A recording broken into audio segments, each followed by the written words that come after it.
जी, बिस्मिल्लाहिर्रहमानिर्रहीम। नाज़रीन, आप देख रहे हैं programme UK immigration laws with Zahid Chaudhry. ये प्रोग्राम हर जुमेरात यानी थर्सडे को यूके के वक़्त 6 बजे आप लोगों की खिदमत में पेश किया जाता है। इस प्रोग्राम के फ़ॉर्मेट से आप बखूबी वाकिफ़ हैं। जो सवालात आप मुझे मुख्तलिफ़ ज़राए से भेजते हैं, मेरी कोशिश ये होती है इस मुख्तसर दौरानिए के प्रोग्राम में ज़्यादा से ज़्यादा सवालात के जवाब जो है वो आपको दे सकूँ। आप लोगों का प्रोग्राम है, आप लोगों के लिए करता हूँ। इसलिए मैं उम्मीद करता हूँ कि आप लोग जो है वो इससे ज़्यादा से ज़्यादा फ़ायदा उठाएँगे।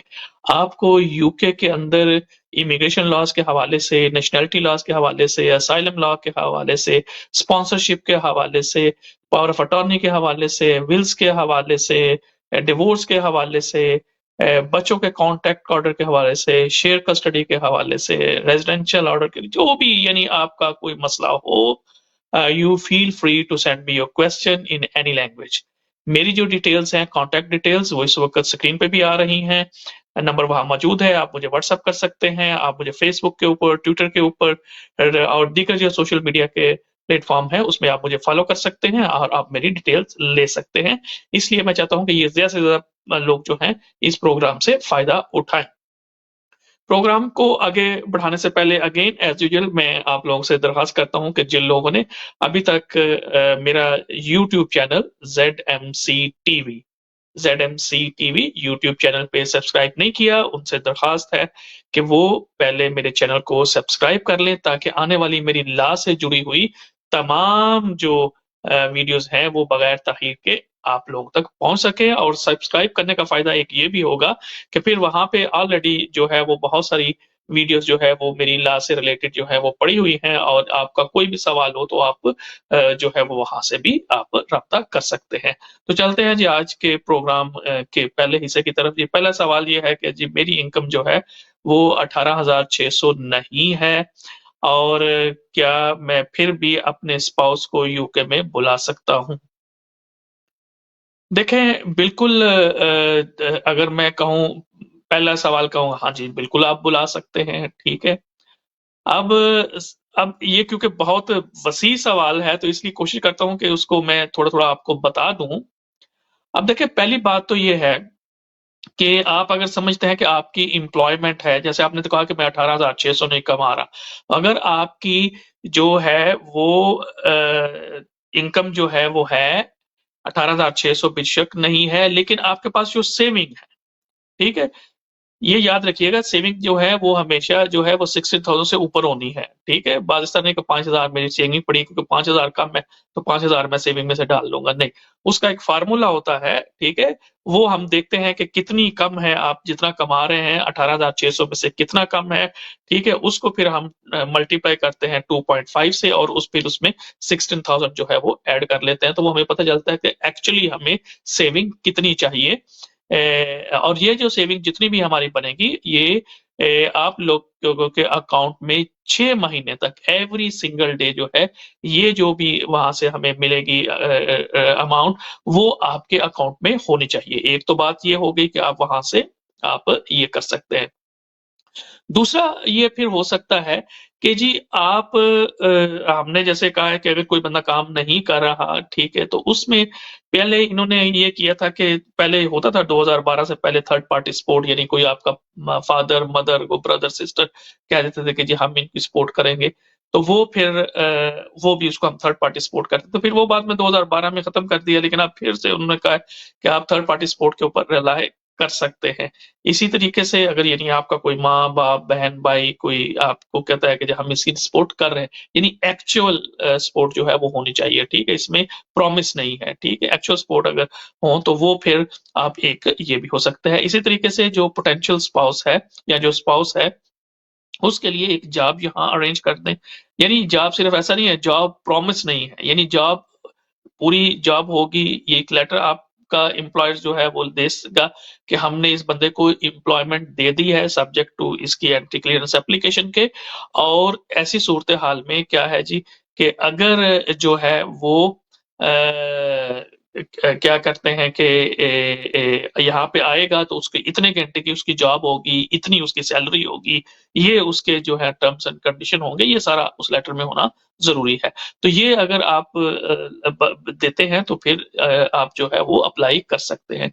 सिर्फ एक ये है कि अगर ये एक्सेप्शनल सर्कमस्टांसेस के ग्राउंड्स के ऊपर अगर होम ऑफिस आपके एंटी क्लियरेंस एप्लीकेशन को अलाउ करता है, तो ये पॉसिबिलिटी है कि वो आपको 10 ईयर्स का जो रूट है वो उसके ऊपर लगा दे। 10 ईयर का रूट का मतलब ये है कि आपको 2.5 ईयर का वीजा मिलेगा और फिर आफ्टर एवरी 2.5 ईयर जो है वो आपको उसकी एक्सटेंशन जो है वो करानी पड़ेगी। ठीक है जी। और जब आपके 10 साल पूरे होंगे तो फिर आपको इंडेफिनिट लीव टू रिमेन जो है वो मिलेगी। ठीक है जी।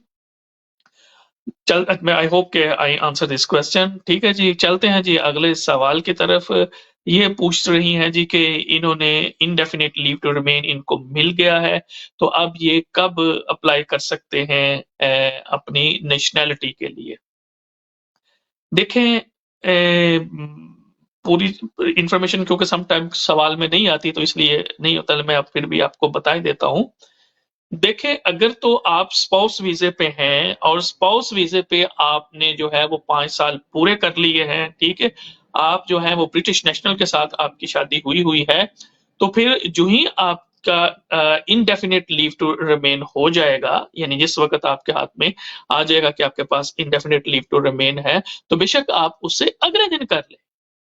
ठीक है, फिर आप उससे अगले दिन, लेकिन इसमें क्या है जैसे मैंने कहा कि शादी आपकी ब्रिटिश नेशनल से हुई हो, बस बाकी जो कैटेगरी होती है उसमें जिस वक्त आपको इंडेफिनिट लीव मिल जाता है तो उसके बाद फिर आपको 12 मंथ्स जो है वो वेट करना पड़ता है और उसके बाद फिर आप जाके जो है नेशनैलिटी की एप्लीकेशन करते हैं। तो ये सिर्फ ये है कि देखें जो कंडीशंस हैं नॉर्मली वो वही है, आपको पता है कि आपके पास इंडेफिनिट लीव टू रिमेन यानी नो टाइम लिमिट होना चाहिए, यानी आप इमिग्रेशन कंट्रोल से आजाद हों। ठीक है, फिर आप जो है वो लाइफ इन यूके आपने किया हो, B2 लेवल का इंग्लिश टेस्ट जो है वो पास आपने किया हो, 5 सालों में आपकी जो टोटल एब्सेंस है यूके से वो 450 दिनों से ज्यादा ना हो और आखिरी जो 12 मंथ है उसमें 90 डेज से ज्यादा ना हो और आप पर्सन ऑफ गुड करेक्टर हों।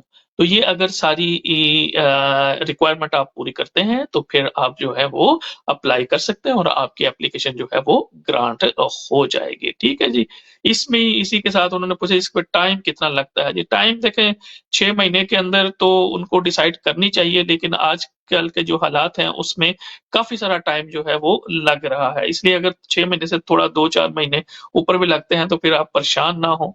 आजकल जो है ये एक नॉर्मल हम इसको कंसीडर कर रहे हैं क्योंकि होम ऑफिस कह रहा है जी हमारे पास रिसोर्सेज कम है, कुछ रिसोर्सेज हमारे यूक्रेन वार की तरफ जो है वो लगे हुए हैं, तो इसलिए ये आपने अपने जहन में रखना है। लेकिन उसमें ये होता है कि अगर आपके पास इंडेफिनिट लीव टू रिमेन अगर आपके पास आ गई है तो फिर ऐसी सूरत हाल में क्या होगा कि आप जो है वो ट्रेवल तो कर सकते हैं ना, वो ट्रेवल तो कर सकते हैं, लेकिन फिर आपने जरा जहन में रखना है कि ट्रैवल आपने करना है क्योंकि जब आपकी अगर नेशनैलिटी एप्लीकेशन अप्रूव हो जाती है तो सर्टेन टाइम्स के अंदर अंदर आपको ओथ लेके अपना जो नेशनैलिटी का सर्टिफिकेट है वो कलेक्ट करना होता है। ठीक है, तो ये आपने जहन में रखना है। तो आई होप कि मैंने आंसर आपका दे दिया है जी। बहुत शुक्रिया जनाब।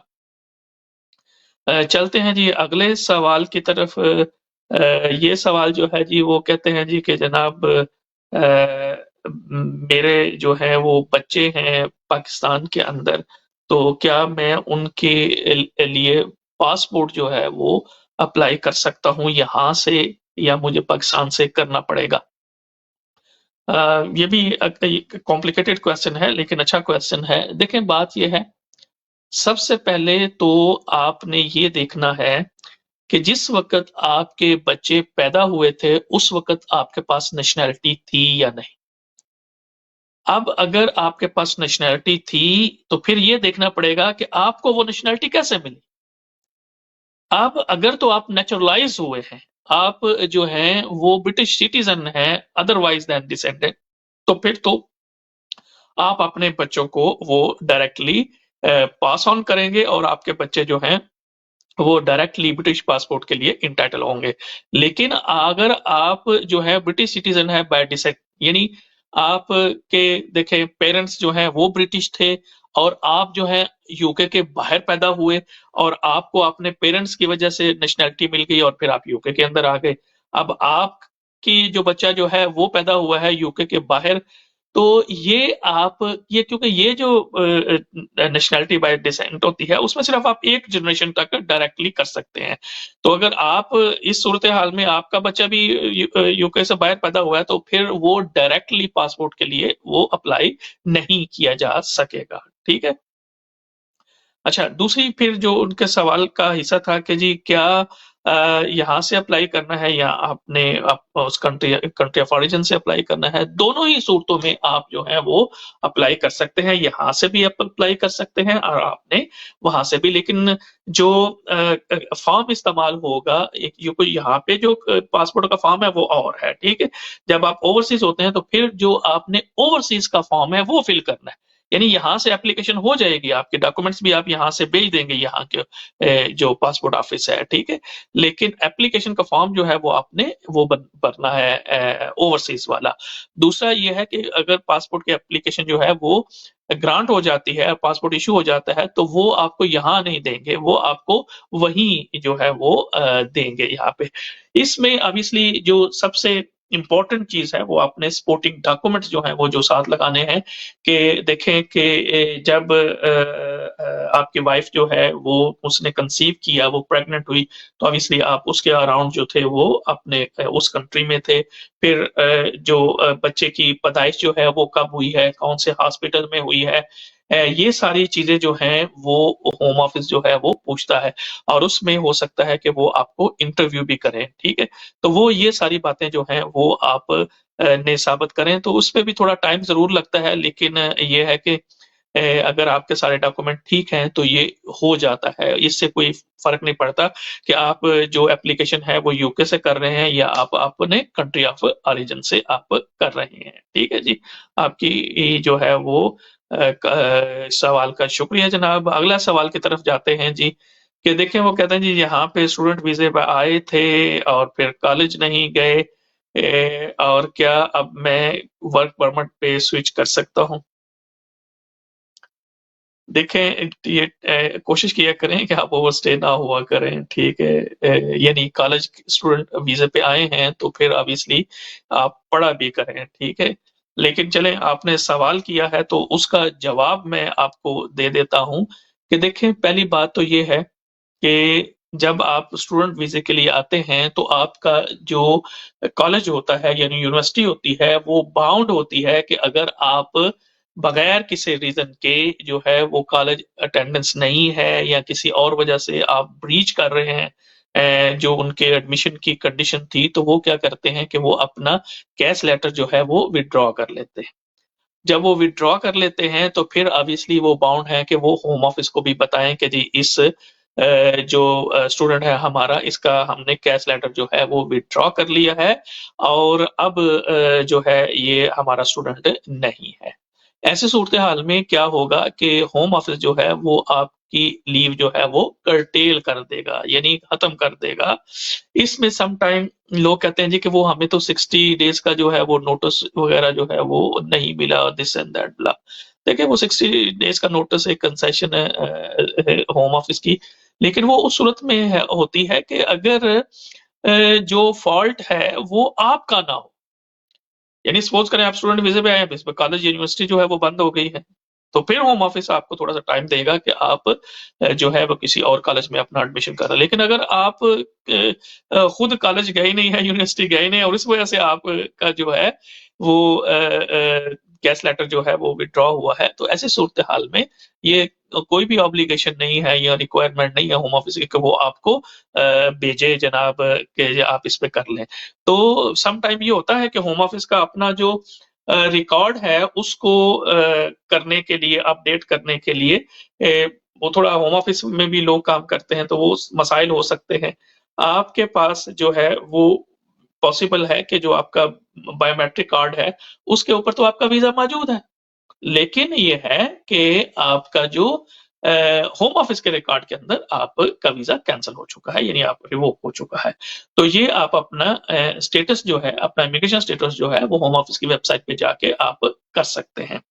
तो ये है कि जो आपका सवाल था, क्या हम वर्क परमिट पे या स्किल वर्कर पे जा सकते हैं? अगर तो आपके पास स्टूडेंट वीजा है, तो फिर तो यानी आप स्विच कर सकते हैं, ठीक है? लेकिन अगर आप ओवरस्टे हो चुके हैं, तो फिर ये अनफॉर्चुनेट है।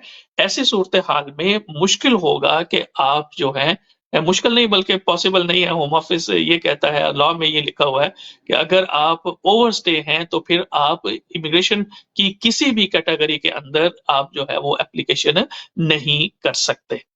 ठीक है जी, तो ये आई होप कि आई आंसर दिस क्वेश्चन। आज के प्रोग्राम में थोड़ा इतना ही रखेंगे, जितने भी मैं मैक्सिमम क्वेश्चन ले सका वो मैंने लिए हैं। इंशाल्लाह कोशिश करेंगे कि अगले थर्सडे को जो भी आज के प्रोग्राम में सवाल रह गए हैं, उनको हम जो है वो सबसे पहले जो है वो एड्रेस करें।